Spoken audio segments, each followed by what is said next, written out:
ధారణాలు. ఈరోజు స్పెషల్గా దాదీజీ స్మృతి దివస్ కదా. దాది 2007 ఆగస్ట్ 25న శరీరం వదిలేరు. ఇది దాది యొక్క 19వ స్మృతి దివస్. విశేష ధారణాలు సంపూర్ణతను ప్రాప్తి చేసుకోవటం కోసం దాది ప్రకాష్ మణిజీ యొక్క గుప్త పురుషార్థం. దాది తన కోసం తనని తాను తయారు చేసుకోవడం కోసం, తాను సంపూర్ణంగా మారడం కోసం దాది ఏం పురుషార్థం చేశారో ఇందులో కొన్ని విషయాలు చెప్పారు.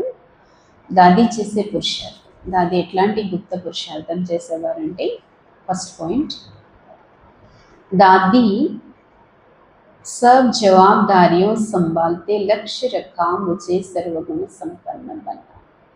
దాదీజీ అన్ని బాధ్యతల్ని కూడా సంభాళించేవారు. అన్ని రకాలైనటువంటి బాధ్యతల్ని సంభాళిస్తూ కూడా లక్ష్యం ఒకటి పెట్టుకునేవారు. ఏంటంటే, ఈ బాధ్యతలన్నిటినీ సంభాళిస్తూ నేను సర్వగుణ సంపన్నంగా కూడా మారాలి. బాధ్యతల ప్రవాహంలో పడి మన క్యారెక్టర్ని కూడా లూజ్గా వదిలేసుకోకూడదు. బాధ్యతలు ఎంత సంభాళించాలో స్వయాన్ని కూడా అంతగా తయారు కూడా చేసుకోవటం దాది చేసేవారు. సర్వగుణ సంపన్నంగా స్వయాన్ని తయారు చేసుకున్నారు. సర్వ కళల్లో దాది సంపన్నంగా అయ్యారు. దాదికి రానిదంటూ ఏం లేదు. ప్రతి కళ దానిలో ఉండేది. మరియు నిర్వికారితమే సంపన్నత. ఇంకా దాది ఒకటి అనుకుంది, నిర్వికారతలో సంపన్నత. ఏ రకమైన వికారం కూడా ఉండకూడదు. అందులో కూడా దాది తన్ని తాను సంపన్నంగా. ఈ విధంగా దాది సంపూర్ణత యొక్క గమ్యాన్ని ప్రాప్తి చేసుకున్నారు. ఒకటే సంకల్పం, అన్ని విషయాల్లో పరిపూర్ణత వస్తేనే సంపూర్ణత అంటారు. కాబట్టి గుణాలలో, కళలలో, నిర్వికారి అవ్వడంలో అన్నిటి మీద అటెన్షన్ పెట్టుకున్నారు. అందుకే సంపూర్ణత యొక్క గమ్యాన్ని ప్రాప్తి చేసుకున్నారు. 2, దాదీజీ మన్, వచన్, కర్మతో డబల్ అహింసగా ఉండేవారు. అందరికీ సుఖాన్ని ఇచ్చేవారు, అందరి నుండి సుఖాన్ని తీసుకునేవారు. మనస్సుతో కూడా ఎవరికి దుఃఖం ఇవ్వటం దాదికి నచ్చేది కాదు.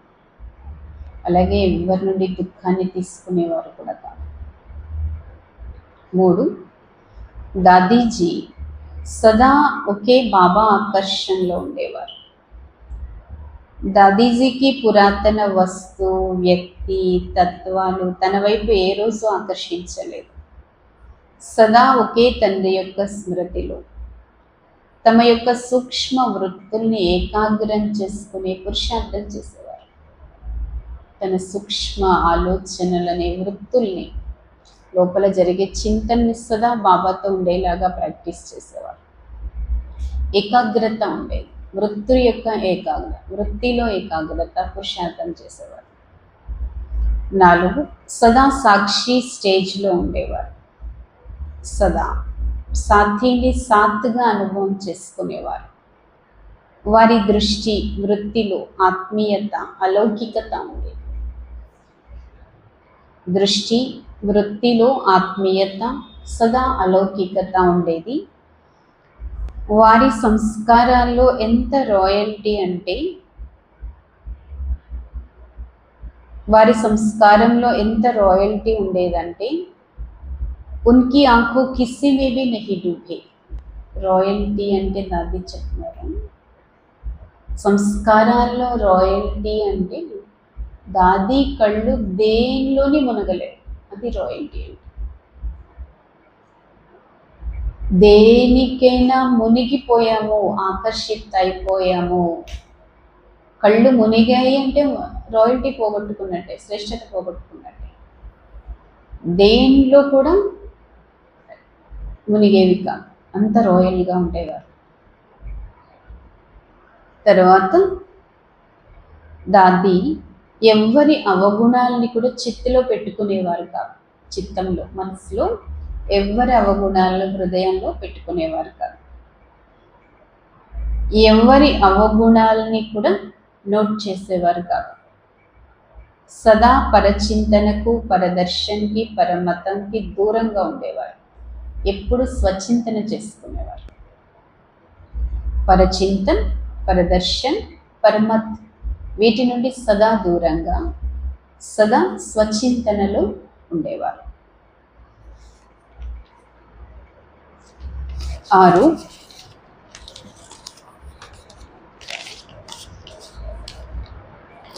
దాదీజీ బ్రహ్మబాబా సమానంగా సదా వినమ్రతతో ఉండేవారు. నిరాకారి మరియు నిరహంకారి స్థితిలో ఉండటానికి సదా అభ్యాసం చేశారు. సదా స్వయాన్ని సేవాధారిగా భావించేవారు. ఎప్పుడూ కూడా తమ మహిమను స్వీకరించేవారు కాదు. ఎవరైనా నింద వేస్తే గాబరా పడేవారు కాదు. ఎవరైనా మహిమ చేస్తే సంతోషపడిపోయేవారు కూడా కాదు. ప్రతి విషయంలో తన స్థితిని సమానంగా పెట్టుకునేవారు. 7 బాబ్దాదాతో లభించిన దివ్య బుద్ధి అనే బహుమతిని చాలా జాగ్రత్తగా సంభాళించుకున్నారు దాది. ఎంత అద్భుతమైన పాయింట్. బాబ్దాదా ద్వారా లభించిన దివ్య బుద్ధి అనే బహుమతిని దాది జాగ్రత్తగా సంభాళించుకున్నారు. బాబా ఇచ్చిన బుద్ధి, జ్ఞాన బుద్ధిని ఎప్పుడు కూడా జాగ్రత్తగా సంభాళించుకున్నారు. సదా సమర్థ సంకల్పాలే చేసేవారు. ప్రతి కర్మ శ్రీమత ప్రమాణంగా చేసేవారు. అందులో ఏ మాత్రం కూడా మన్మతం, పరమతం మిక్స్ చేసేవారు కాదు.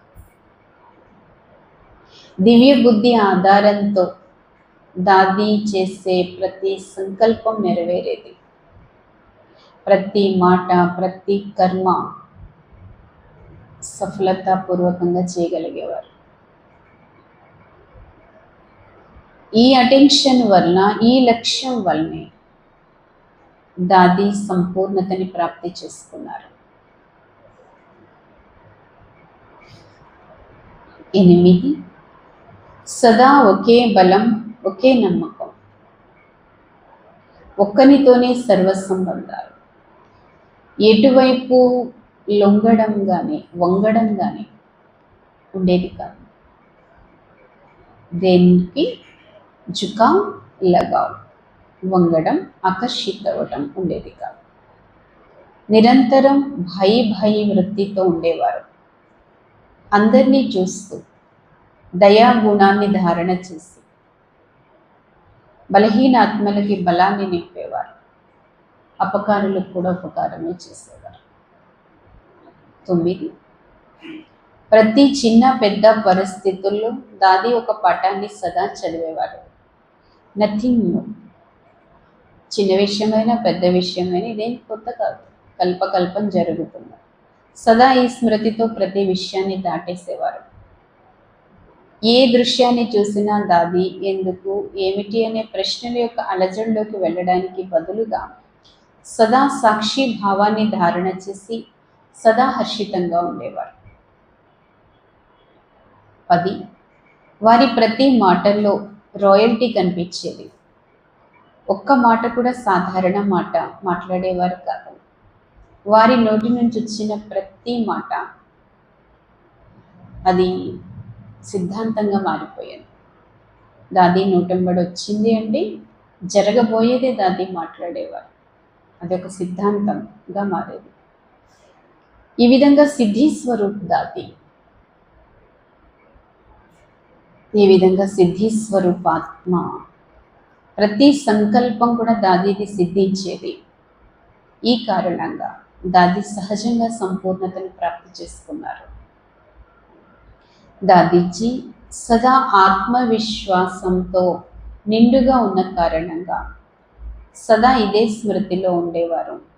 నేను కల్పకల్పం విజయాత్మను. నన్ను ఏ పాత సంస్కార స్వభావాలు, ఏ లెక్క ఖాతాలు, ఏ రుణ ఖాతాలు కూడా నన్ను ఆధీనం చేయలేవు అని దృఢంగా ఉండేవారు. ఎలా అనుభవం చేసేవారంటే, ఆత్మ లైట్, ఈ లైట్ కారణంగానే ఈ శరీరం ఇలా నిలబడుతుంది. जैसे आत्मा लाइट के शरीर में निवास कर रहे, నేను ఆత్మ లైట్, ఈ శరీరంలో నేను నివసిస్తున్నాను అని దేహాతీత స్థితి దాదీజీకి సదా ప్రాక్టీస్ ఉండేది. దాదీజీకి బుద్ధి స్వచ్ఛ సాఫ్ అయినే కి తరఫ్, దాదీజీ యొక్క బుద్ధి సదా స్వచ్ఛంగా క్లీన్గా ఉండేది. స్వచ్ఛమైన ఒక క్లీన్ అద్దంలాగా ఉండేది. వారు నిరంతరం కూడా తపస్వి స్వరూపంలో ఉండేవారు. సదా ఇదే స్మృతి ఉండేది, ఈ తపస్సుతో విశ్వ కళ్యాణం జరగాలి, సుఖమయ ప్రపంచం రావాలి అని నిరంతరం ఇదే ఆలోచన ఉండేది. దాదీజీ అంతిమ సమయం ఎదురుగా వచ్చినప్పుడు కూడా ఏ విధంగా అంతిమ సమయాన్ని తన అంతిమ సమయాన్ని దాది గ్రహించారు. దాన్ని గ్రహించి కూడా సదా స్వచింతనలోనే ఉన్నారు. దాదీజీని అంతిమ సమయకు సామ్నే దేఖతే హుయే, ఎప్పుడు కూడా ప్రపంచ వినాశనం కూడా దాది బుద్ధిలో సదా ఉండేది. అది గుర్తుపెట్టుకొని సదా స్వచింతన చేసేవారు. అలాగే దాది శరీరం వదిలే సమయం కూడా దాదీకి తెలుసు. ఆ సమయంలో కూడా స్వచింతనలోనే ఉన్నారు. స్వచింతన కోసం రోజు అమృత వేళ బాబాతో మధురమైన ఆత్మిక సంభాషణ. స్వ ఉన్నతి కోసం దాది రోజు చేసే పురుషార్థం అమృత వేళ బాబాతో మధురమైన ఆత్మిక సంభాషణ. బాబా మహావాక్యాల్లో లోతుగా వెళ్ళే ప్రాక్టీస్. బాబా చెప్పిన మహావాక్యాలు లోతుల్లోకి వెళ్ళి వాటిని అధ్యయనం చేసేవారు. బాబా చెప్పే ప్రతి మాట యొక్క లోతుల్లోకి వెళ్ళి వాటి గురించి అధ్యయనం స్టడీ చేసేవారు. బాబాతో మరియు బాబా మురళి అంటే అటూట్ ప్యార్. బాబా అన్న ప్రేమ, బాబా మురళి అంటే కూడా తెగనంత ప్రేమ. 14 దాదీజీ తన సంపూర్ణ స్థితిని తయారు చేసుకోవటం కోసం దేహ భ్రాంతికి అతీతంగా ఉండే ప్రాక్టీస్ చేసేవారు. వారి బుద్ధిలో సదా ఉండేది, నేను విశ్వ కళ్యాణానికి నిమిత్తాత్మను. నేను స్వయం యొక్క స్థితి ఉన్నతంగా ఉంచుకోవాలి, ఏకాగ్రంగా ఉంచుకోవాలి, ఏకరసంగా ఉంచుకోవాలి, సంకల్పాల నుండి కూడా అతీతంగా నిస్సంకల్పంగా నా స్థితిని నేను తయారు చేసుకోవాలి అని ప్రాక్టీస్ చేసేవారు. అందుచేత దాది అనేవారు, మనం సంకల్పాలకు కూడా అతీతంగా నిస్సంకల్పంగా మనల్ని మనం తయారు చేసుకోవాలి. అప్పుడే ఈ పాత ప్రపంచం నుండి ఎగిరి బాబా దగ్గరకు వతనంలోకి వెళ్ళి కూర్చోగలం. సదా ఇదే దీక్షలో ఉండేవారు. నేను బాబా స్మృతిలో ఉండాలి, అందరినీ సంతుష్టం చేయాలి, అందరి ఆశీర్వాదాలు తీసుకోవాలి. ఏ ఆత్మ కూడా నా ద్వారా డిస్టర్బ్ కాకూడదు, ఎవరు కూడా నాకు శాపాలు ఇవ్వకూడదు. దీనికోసం పూర్తి అటెన్షన్గా తన వ్యవహారాన్ని పెట్టుకునేవారు. అందరి ఆశీర్వాదాలకి పాత్రులుగా ఉండేవారు. 16 సదా ఒకటే లక్ష్యం ఎదురుగా ఉండేది, నేను సంపూర్ణ ఫరిస్తా, కర్మాతీతంగా మారాలి. ఈ పురాతన తనువుని వదిలి ఫరిస్తాగా మారి అవ్యక్త వతన్ వాసిగా నేను మారాలి. ఈ సేవలనేవి రాత్రి పగలు నడుస్తూనే ఉంటాయి, ఎందుకంటే ఇది బాబా సేవ.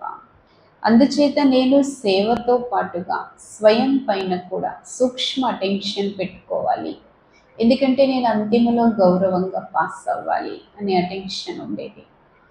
17 దాదీజీ సదా సర్వ విఘ్నాలని దాటి నిర్విఘ్న స్థితిలో ఉండేవారు. ఏకాంతంలో కూర్చునేవారు. తనకి తాను సూక్ష్మమైన చెకింగ్ చేసుకునేవారు.